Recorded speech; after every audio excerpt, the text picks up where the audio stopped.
Encore, c'est comment encore? Donc, moi, c'est Dominique Sarr, je suis directeur de collectivité éducative. Et pour... Dominique Sarr, juste alternant, donc c'est un Sérère, non? Oui, c'est un Sérère en pays Diola. Le roi est là. Et le pays là maintenant dirigé par un Sérère. Oui. En la personne de son Excellence, le président. Voilà. Oui. Ici, tu as entendu ce que le père disait, voilà, il s'est enorgueilli donc de la richesse en riz. En ce moment, parce que c'était le magistrat Diola. Maintenant que c'est le Sérère de Koumba Ndofen Diouf au pouvoir, on va inverser maintenant la tendance. La tyrannie du riz va sauter au profit donc du mil. Désormais, les rizières là, je pense que le président Diomaye et son Excellence va sortir un décret. On ne va plus cultiver le riz dans les rizières, mais plutôt du mil. Non, je pense que le président... Le mil, on va manger ça le matin, on va manger ça midi, on va manger ça le soir. Ah, puis c'est fini, l'autosuffisance alimentaire. Voilà. Non, en fait, je pense que le président ne le fera pas. Le président ne fera pas ça. Mais il a ce pouvoir discrétionnaire mais écoutez, du chef Diola sur les esclaves, du chef Sérère sur les esclaves Diola. Le président ferait mieux de laisser les Diola continuer à travailler dans leur rizière parce que déjà c'est un patrimoine. Ils ont une culture, ils ont une façon de vivre, ils ont également leur mode d'alimentation. Donc, ce n'est pas le président Diomaye qui va rompre. Mais sinon, finalement, les Sérères risquent d'abandonner le mil. Nous, on va continuer à cultiver du mil, de l'arachide, dans le Sine, au Saloum et un peu partout, au Baol, etc. Donc, il n'y a pas de problème à ce niveau-là. Bon, ça va. Je vois que vous êtes un homme de consensus là. Vous voulez que les choses restent à leur place, mais tant mieux. C'est ça. Voilà, donc, M. Sarr, parlez-nous un peu de cette colocan. Hein? C'est un peu la colocan. C'est quoi la colocan ça rime tellement... En fait, colocan, c'est une nouvelle trouvaille. Oui, colocan. Intervenue, je peux dire, au mois d'août. Parce que nous l'avons déjà expérimenté avec la collectivité éducative organisée par les pères piaristes de Thiaroye. Colocan. Colonie de vacances, jumelé à un camp d'ados. Jumelé pour travailler ensemble, travailler en étroite collaboration et en synergie par rapport aux activités, par rapport à, en tout cas, à un ensemble de paramètres mis en exergue. Et ça nous a permis, n'est-ce pas, de vivre cette expérience et de dire que c'est une expérience qui a connu un franc succès. Alors pourquoi pas le rééditer? Et c'est ça que nous avons fait avec la colocan de la coopération pour le développement de l'Afrique CEDEA, ici à Djembering, qui a commencé effectivement du 1er septembre et se termine le 24 le 15 septembre 2024. Du 1er au 15 septembre 2024. Ok, 2 semaines. 2 semaines. 2 semaines. Voilà. 2 semaines. Donc la particularité de la colocan, c'est le mixage de, disons, 2 produits vacanciers, colonie de vacances qu'on appelle Colovac, et aussi camp de vacances, pour en faire maintenant un seul produit vacancier. C'est ça. C'est une innovation une innovation de taille et vraiment qui connaît un succès, parce que comme je vous l'ai dit, nous sommes en train de l'expérimenter et ça se passe très bien. Ça se passe très bien. Et dans ce sens-là, nous formons parfois ce qu'on appelle des micro-sociétés, c'est-à-dire avec un mixage des âges. Dans une famille, on peut retrouver des enfants de 7 ans, 8 ans, 9 ans, 10 ans, 11 ans, 12 ans, 13 ans, jusqu'à 16 ans. C'est charmant ça, hein? C'est une famille. Non, c'est une famille, oui. Une famille avec des âges différents. Le papa, la maman, les grands frères. On interagit, n'est-ce pas? On partage des expériences, mais également des façons de faire. Et ça se passe très bien. Les plus grands aident les plus petits. D'accord? C'est comme des tuteurs. Et ça se passe très bien. Ça se passe très bien. Et tout en les capacitants, en tout cas les sensibilisants, autour du thème, donc de l'année. Collectivité éducative et nouvelle approche de la citoyenneté numérique, préservons les enfants et les jeunes des dangers du numérique. Je pense que ce thème-là n'a pas été choisi de manière fortuite par l'État du Sénégal. J'imagine. Nous vivons dans l'ère du numérique et nous tous nous savons qu'il y a réellement des problèmes.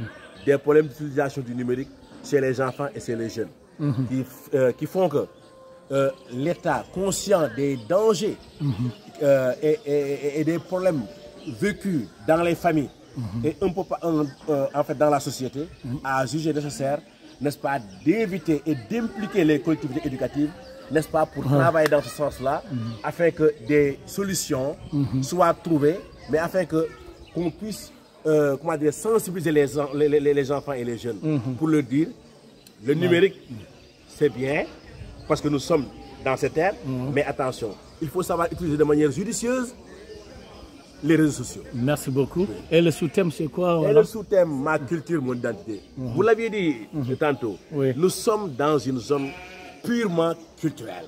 Djembéleng avec son histoire, Djembéleng avec son fromager géant, son fromager géant, j'allais dire, idéalisé par le chanteur Merzo Diatta. C'est ce que nous sommes venus découvrir. Et je vous dis, franchement, nous sommes charmés. Nous sommes tombés sur le charme de Djembéleng. Djembéleng l'historique, mais Djembéleng l'emblématique. Absolument, l'emblématique. L'emblématique. Djembéleng Guérisière. Il y va à fond. Djembéleng voilà. avec ses places. Donc, monsieur le grand moniteur, voilà l'identité du OTAN, c'est les manailles, c'est la lutte, même s'ils n'ont pas produit de gros champions de lutte. Ils ont de gros champions de lutte, chanteurs comme Merzo, mais ils n'ont pas de champions de lutte tels que les Majac Francis, au passé à Séné Francis, grand champion. Les Majac, c'est des grands lutteurs, mais Djembéleng n'ont pas de grands lutteurs. Voilà, je les ai tous. Mais en tout cas, on a eu l'occasion de suivre une séance de lutte ici, mais franchement, c'est fantastique. Je vous dis, moi, je suis tombé sous le charme des Djembéleng. Ils sont très athlétiques, très techniques. Même voilà. Par ailleurs, c'est très bon donc de sensibiliser les enfants relativement donc aux méfaits donc de NTIC, tout ça. Mais est-ce que c'est pas aussi, à votre avis, l'actualité oblige que vous puissiez quand même faire une petite inscription dans la sensibilisation de ces jeunes, ces enfants, il y en a même qui sont maintenant un peu des ados, donc bientôt des jeunes, sur aussi des méfaits de l'immigration clandestine. J'ai dit, actualité oblige, on a vu justement cette hécatombe, donc au niveau donc, de la Petite Côte, cette boulimie, je ne sais pas du tout pas les mots, en tout cas donc cette folie, il faut le dire, qui pousse ces jeunes à prendre des embarcations de fortune, finalement pour se retrouver dans le ventre de l'Atlantique, à la recherche quand même de ailleurs, alors que nous avons le sentiment, l'espoir, surtout avec l'alternance démocratique, que notre beau pays, le Sénégal, on peut y rester et gagner aisément sa vie. Est-ce que voilà, vous n'êtes pas un peu inspiré, quelquefois aussi de caler un peu votre effectivement, même ça communication par rapport à ça? C'est un sketch que nous avons travaillé avec les enfants pour dire que vraiment c'est un phénomène qui, comme on le sait, est né depuis quelques années, mais qui prend de jour en jour de l'ampleur et qui va crescendo. On continue à se poser des questions, mais pourquoi?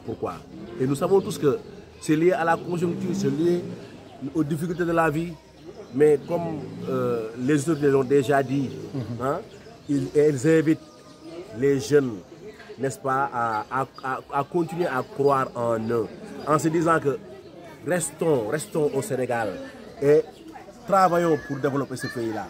Maintenant, aux autorités également, n'est-ce pas, de mettre en branle des politiques qui permettent à ces jeunes-là de pouvoir rester. Parce que pour rester également, il faut qu'on les motive, n'est-ce pas, avec des projets, avec des initiatives qui fassent que ces jeunes-là auront envie de rester. C'est ça le problème. Mais c'est surtout ça, c'est là où on ne comprend pas. Parce que les jeunes-là ont été des fers de lance de l'alternance. Ils ont adhéré inconditionnellement au projet PASTEF. Bien sûr. Donc maintenant que le projet est en cours, Voilà, il y a plus de raisons encore, voilà, qui boycottent le bébé même qu'ils ont mis au monde pour aller faire autre chose. C'est ça. Il doit quand même, vous devez les sensibiliser à rester à donner le temps au projet PASTEF de pouvoir justement répondre convenablement à leurs attentes. En tout cas, c'est un appel que nous lançons encore aux autorités, vraiment de tout faire, de trouver l'alchimie, comment dirais-je, de trouver en tout cas ce qu'il faut pour pousser les jeunes à rester. Pour pousser, parce que vraiment, ce pays a besoin de ses enfants. Merci beaucoup. Et en tant que le chef Serer, au milieu de ces sujets, Diola, Awata, ils sont Diola ou pas Diola, tout dépend. Quelques petits mots en Serer à l'endroit donc de tes jam, voilà, de Jambareng.